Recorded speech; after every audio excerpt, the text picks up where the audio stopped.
kitab takribnya.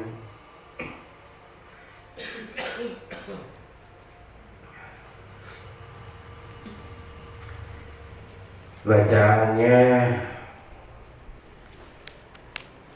wahina izin layat manuhu. Ya Rabbi bil Mustafa balligh maqasidana waghfir lana ma madha ya wasi'al karami ya Rabbi bil Mustafa balligh maqasidana waghfir lana ma madha Muhammadun sayyidul qawlaini wa thaqalain wal fariqain min harbin wa min ajami ya Rabbi bil Mustafa balligh maqasidana waghfir lana ma madha ya wasi'al karami Allahumma salli wa sallim wa barik alaihi. Bismillahirrahmanirrahim. Qala al-musannif rahimahullah wa nafa'ana Allah fi ulumi fid dharain. Wa hina idzin la yamanuhu al-murtahinu illa bita'ati fihi. Masih menjelaskan tentang masalah gadai.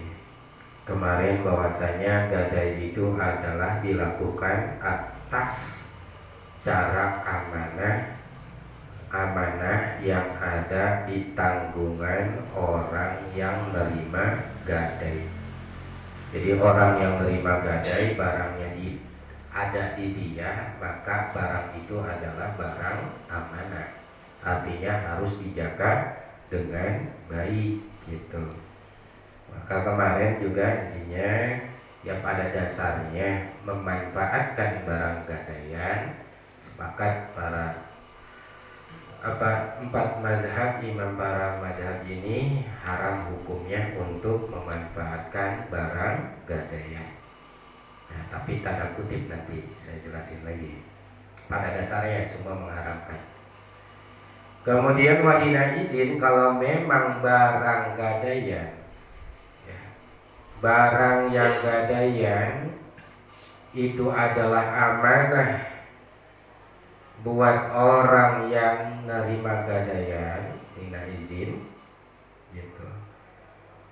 Layan manuhu, maka tidak wajib menanggung terhadap barang gadaian al-murtahinu, orang yang menerima gadaian, illa bita'adi fihi, illa kecuali bita'adi dengan cara ceroboh fihi pada barang, di dalam merawat barang gadaian.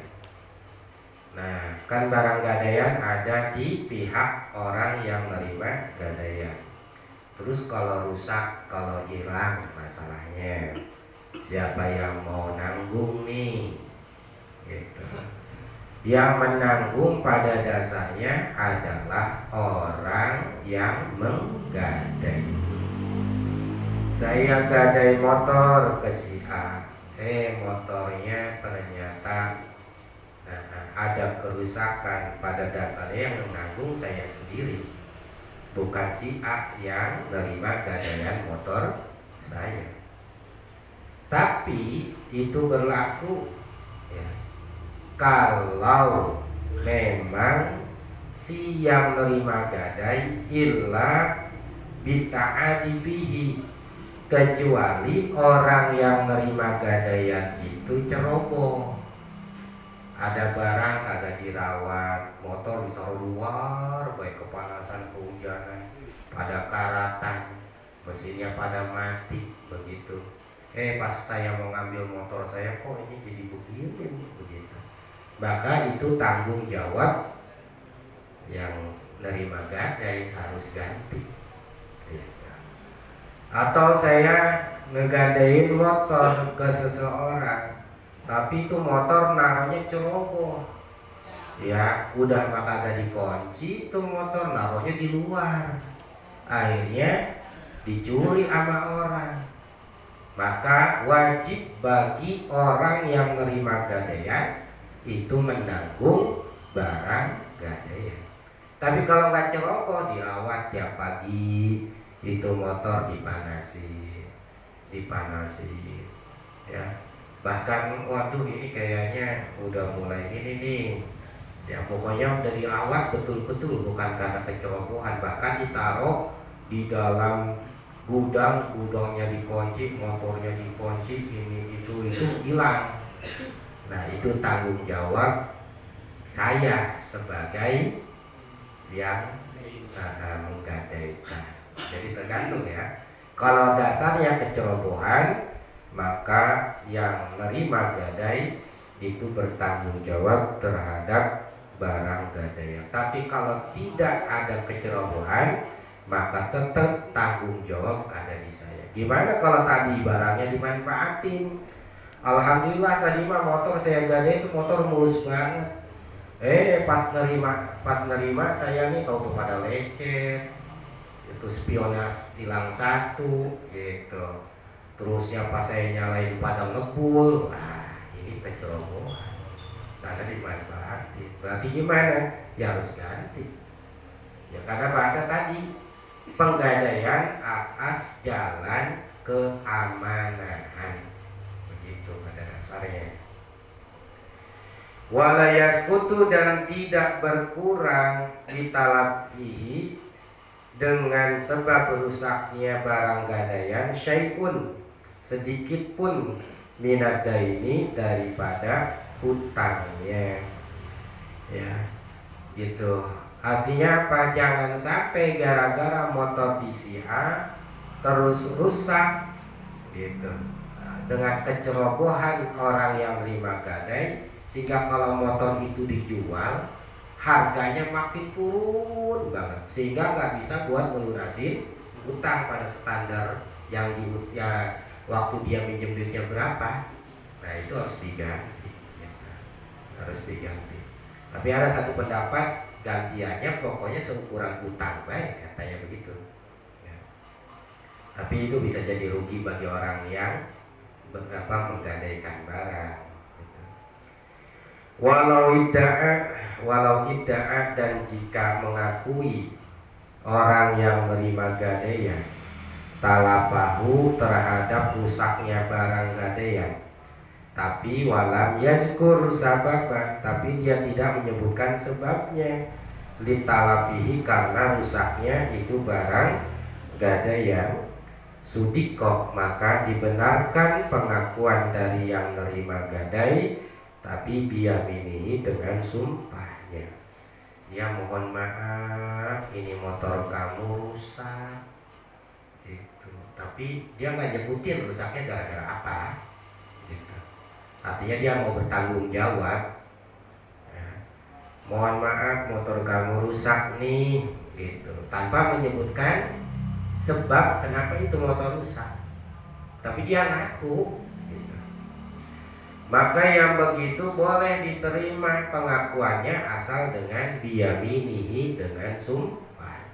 Demi Allah ini emang barang rusak, itu rusak, ini barang begitu. Maka yang begitu jadi tanggung jawab dia gitu.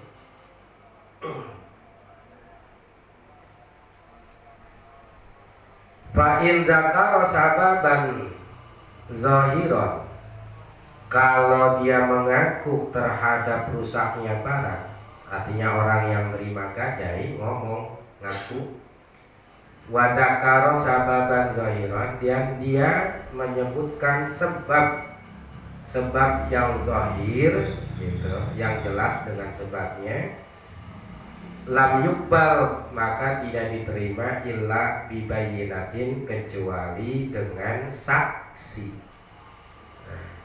Atau sebaliknya, dia ngaku ini barang rusak, pas pertama datang nih, misalnya begitu, saya terima, baik dia mau gantiin atau mau pindah alih tanggung jawab kepada orang yang menggadai.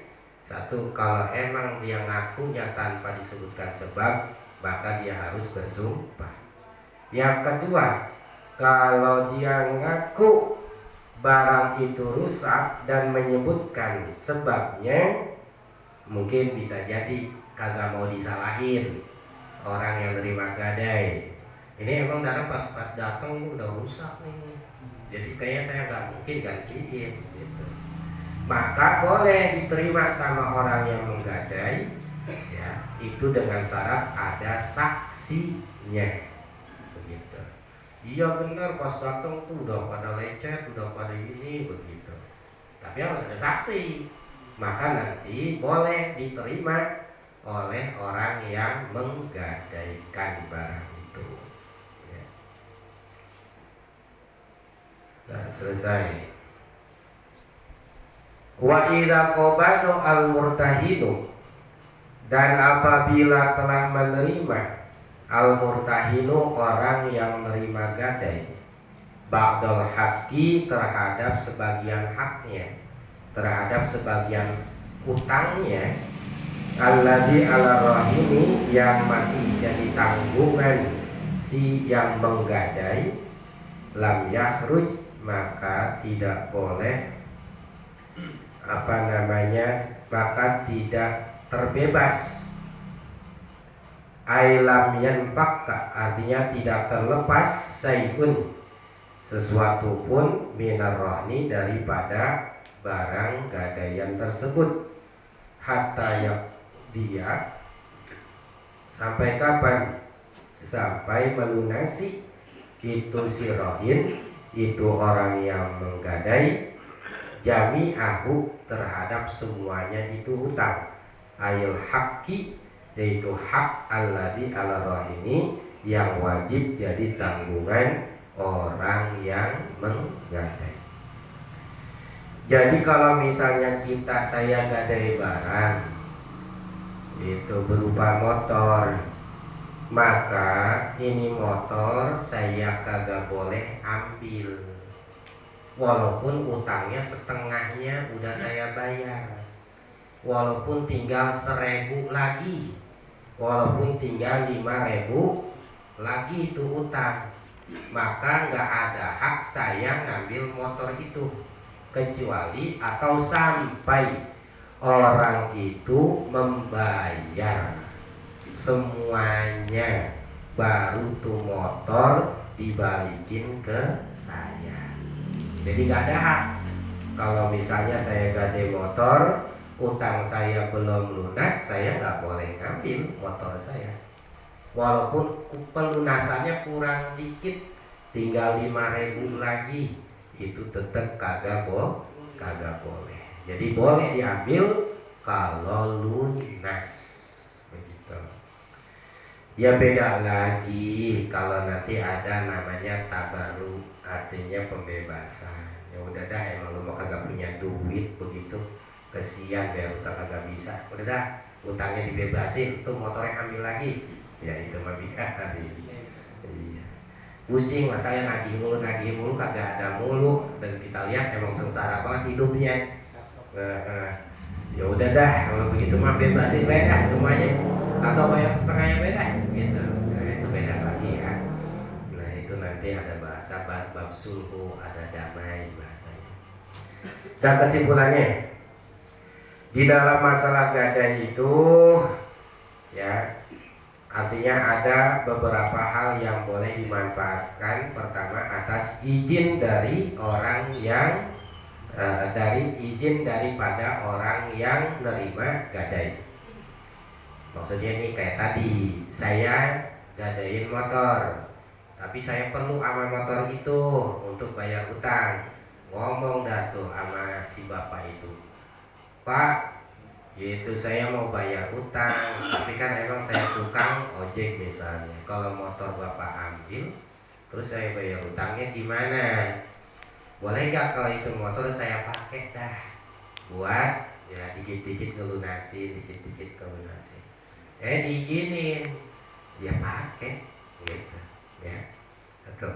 Yang kedua, kalau dipakai sama yang menggadai, Pak saya minjem, dia diterima. Dah, sono pakai buat usaha, buat bayar utang gitu. Habis gitu syarat yang kedua, barang yang dipakai walaupun milik dia, tetap nanti kalau memang dia tidak mampu juga bayar, barang itu jangan sampai mengurangi daripada harga barang gadai. Iya, ini dipakai ini, pakai usaha, hancur pas dijual tuh motor kurang dari utang. Nah, itu jangan begitu. Artinya si pemilik yang menggadaikan boleh pakai motornya. Gitu. Saya gadain sawah, ya silakan bagi saya menghasilkan tanaman buah-buahan untuk jadi uang nantinya. Tapi izin dulu, walaupun saya yang miliknya, izin dulu sama orang yang menerima gadai. Tujuannya saya buat mulai utang nih gitu. Terus gitu yang kedua, ya kalau sawah insya Allah udah kagak ngurangin harga gitu ya, harga itu. Tadi saya bilang bahwasanya dalam gadai itu sepakat 4 mazhab hukumnya haram kalau memang barang dimanfaatin sama orang yang menerima gadai. Tapi ada kecuali.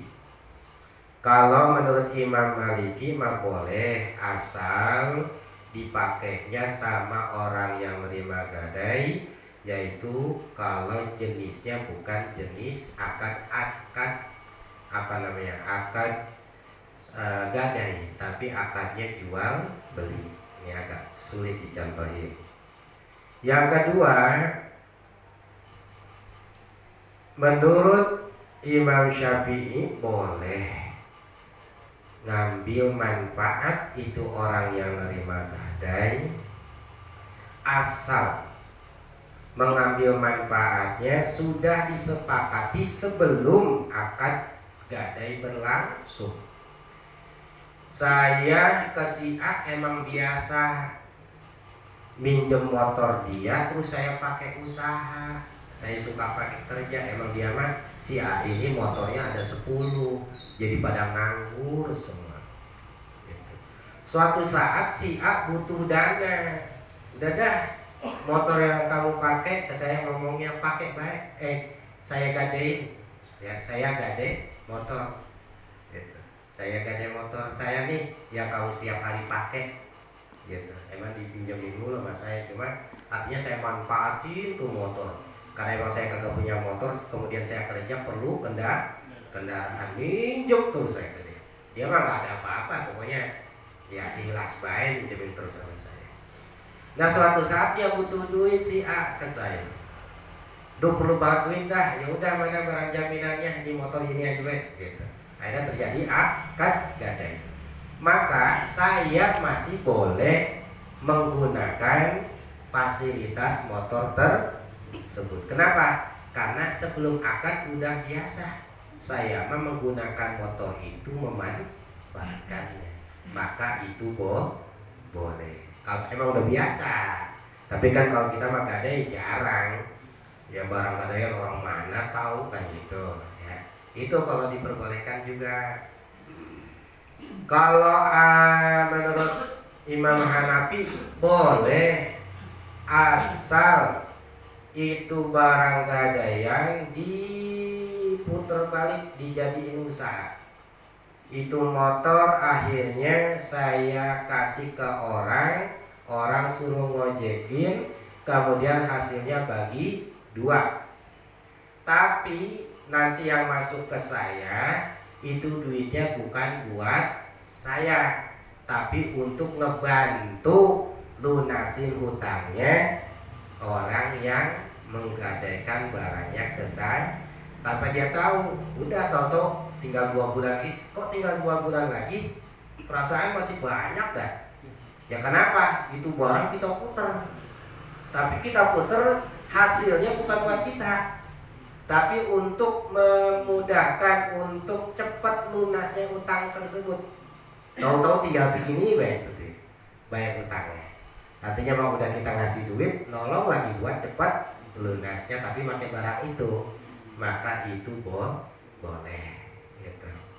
Kita nggak makan sedikit pun enggak. Hasilnya buat dia semua aja. Dia tujuannya buat ngelunasin utang dia. Kalau menurut Imam Ahmad boleh kalau dipakai hasilnya untuk memelihara barang gadai. Ini saya pakai, ya Allah, ini motor sampai 5 tahun. Kalau 5 tahun oli kagak diganti-ganti, ini motor rusak. Atau misalnya kagak dinyalain, pagi-pagi dipanasin tiap hari, ini bakal rusak motor. Akhirnya kan perlu bensin, perlu apa? Akhirnya tuh motor dipakai usaha, tapi itu duit buat pemeliharaan motor ya intinya mah bukan buat kita, ada manfaatnya, artinya dibolehkan, tapi manfaatnya bukan buat orang yang menerima gadai. Intinya mah boleh begitu ya. Dah selesai. Bismillahirrahmanirrahim. Paslun fil hajri safihi wal muflisi. Bermula ini satu pasal mengenai hajru. Hajru artinya pencegahan, dicegah, pencegahan safihi, orang yang sapi. Sapi itu intinya mah orang yang suka ngambur-ngamburin duit, kagak ada manfaat buat dunianya, kagak ada manfaat buat akhiratnya. Ya pokoknya dia mah koyak-koyak baik, kagak ada manfaatnya buat dunianya, kagak ada manfaat buat akhiratnya. Jadi membekukan pengelolaan harta, dibekuin, dicegah orang ini mentasarukan mengelola hartanya. Siapa? Pertama sapi. Sapi itu tadi orang yang suka ngamburin duit, kagak ada manfaat. Yang kedua wal muflisi, yang kedua adalah muflis. Muflis artinya orang yang bangkrut. Ya, bangkrut maksudnya dia punya duit, terus dia punya utang, duitnya kagak mampu buat bayar utang, itu namanya bangkrut. Ya. Duitnya ada sih buat makan tiap hari, buat bayar utang kagak ada, namanya muflis. Di antara gambaran. Maka ini bisa dihajru, artinya ada pencegahan agar dia tidak mengelola, ya, memperbuat dengan duitnya terhadap hal-hal yang lain, terutama nanti jual beli, sedekah, hibah, wakaf. Nah itu tujuannya apa? Nanti ada dua. Satu untuk menyelamatkan dirinya, yang kedua menyelamatkan orang lain. Kalau orang yang suka ngambur-ngamburin duit, duitnya kagak ditahan, lama-lama habis. Akhirnya ya jadi kagak punya duit gitu. Yang kedua orang bangkrut, ini nanti larinya kepada manfaat buat orang lain. Kalau orang muflis, tukang utang, terus kagak punya duit, tapi dia mentasarufkan hartanya, menggunakan hartanya, ada duit sih dikit gitu, kepada bukan sesuatu hal yang diperlukan, yang dibutuhkan, maka ini bisa merugikan orang lain.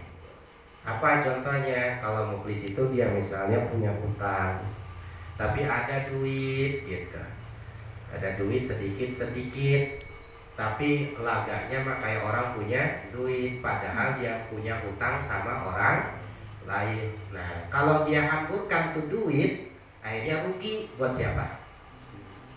Yang menghutangi. Ini kapan utang dibayar? Ini kapan utang dibayar? Artinya ini beli itu beli, tapi utang kagak. Nah itu nanti jadi ada hajrunya tuh, dilarang dia mengeluarkan harta selain yang bermain. Udah pokoknya kamu hartanya harus dikeluarin buat bayar utang dulu. Karena kalau kamu mengeluarkan kepada yang tidak ada manfaatnya, berarti kamu sudah merugikan orang. Siapa yang menghajru harta orang-orang ini? Siapa orang-orang yang bisa mencegah, ya, pengelolaan harta orang yang muflis sama orang yang sapi? Yaitu terutama wali. Wali itu bisa orang tua, ya, atau bisa dari hakim kalau memang kalau memang ya negaranya negara Islam ya, sebabnya kita bukan Islam, hatam kepada masing-masing, bingung. Ya kecuali kalau memang ini dilaporkan kepada pengadilan, bisa aja gitu, ke pengadilan. Pak, si Anu punya utang ke saya gitu. Tapi kerjanya hura-hura mulu, dipanggil di sidang, kamu jangan suka ngeluarin hura-hura, bayar dulu utang, kalau kagak nanti masuk penjara gitu. Ya artinya dilaporin dulu itu mah sama pihak yang ngutangin. Wal hajru, dan kata hajru dengan dipatahkan huruf A-nya, apa itu hajru? Logotan menurut bahasa al-mad'u, yaitu pencegahan, jadi melarang.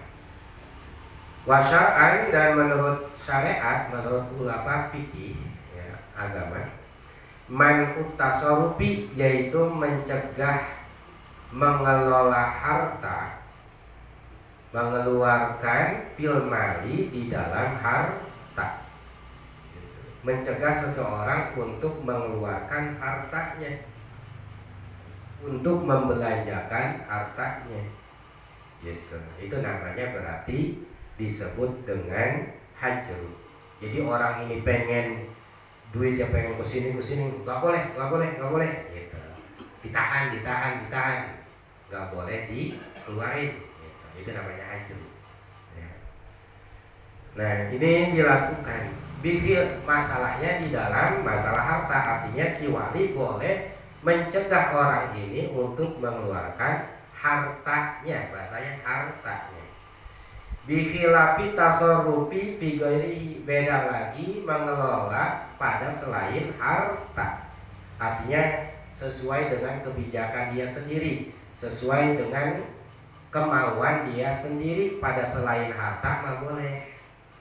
Seperti apa? Katolaki, seperti talak. Orang sapi, orang muflis, orang yang suka ngambur-ngamburin harta, orang yang bangkrut, dia boleh mentasarufkan pada selain harta. Kalau harta kagak boleh. Mana selain harta? Katolaki, seperti talak. Ini orang yang bangkrut, ini orang yang menghambur-hamburkan uang, punya istri. Kemudian istrinya juga nggak patuh kepada suaminya. Maka si muflis, orang yang bangkrut, dan orang yang sapi boleh untuk melakukan yang namanya talak. Talak ke istrinya ya boleh itu mah. Karena itu bukan harta. Jadi terserah dia mau nalak istrinya, mau kagak, urusan dia, bukan urusan wali. Ya kalau emang menurut dia sudah pas untuk istrinya ditalak, ya ditalak. Boleh dihalang-halangi? Ya kagak. Ya paling dia nasehatin doang kan gitu. Itu nggak ada hajru kalau bukan masalah harta. Atau masalah apa? Zihar. Zihar itu artinya menyamakan istrinya dengan orang tuanya, ibunya di dalam masalah jima gitu. Artinya menggambarkan body atau tubuh istrinya kayak ibunya. Maka itu kan berarti penghalangan seseorang untuk menjima istrinya. Maka nanti ada kifarat. Atau juga di dalam masalah ilah. Ilah itu intinya itu bersumpah atas nama Allah gara-gara dia marah. Akhirnya dia ngomong, pokoknya selama 5 bulan ini kamu saya kagak bakal jima. 5 bulan saya bakal jima kamu. Maka itu udah jadi hukum. Berarti selama 5 bulan nggak boleh istrinya dijima. Kalau memang dilanggar baru bisa 2 bulan, malah lakinya gatel pengen lagi. Maka nanti harus ada kifarat atau kafarat denda. Ya dendanya bisa puasa 3 hari, ataupun memberikan makan atau pakaian 10 orang miskin, atau memerdekakan abid gitu. Ya batas minimal 4 bulan gitu. Nah ini ya. Nah kalau misalnya tasarufnya bukan tasaruf harta, maka boleh bagi orang yang sapi sama orang yang muflis.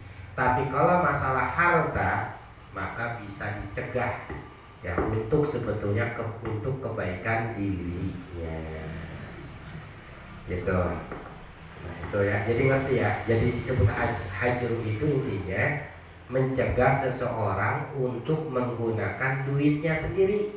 Padahal duitnya sendiri tujuannya ada dua. Satu untuk menyelamatkan dirinya, satu lagi untuk menyelamatkan orang lain gitu. Dan nanti kita teruskan waja'al payan fudu minas sabi, payan fudu minas sabi. Ya Rabbi ya Rasulullah sallallahu alaihi wa sallam.